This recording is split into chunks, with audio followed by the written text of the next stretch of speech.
ကဘယ်ရောက်မ ဘောစီတက်လာပြီ တန်ရာတန်ကြီးပြီးဝယ်လို့ရတယ်မန်လေးစဖောက် အားလုံးဝယ်လို့မရပါဘူးကျွန်တော်တို့နှစ်ယောက်ရဲ့ချစ်ချင်းမြတ်တာရှင်မင်းဝေနဲ့ဖန်တီးယူထားတာမဟုတ်ဘူး မနင်းနဲ့ငါနဲ့တည်တဲ့အထိဘယ်တော့မှမခွဲချင်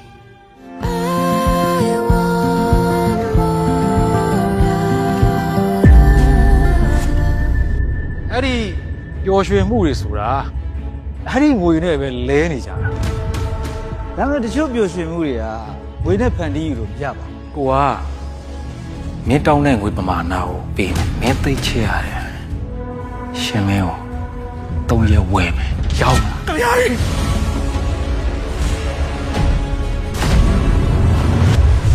3ရက်ပဲ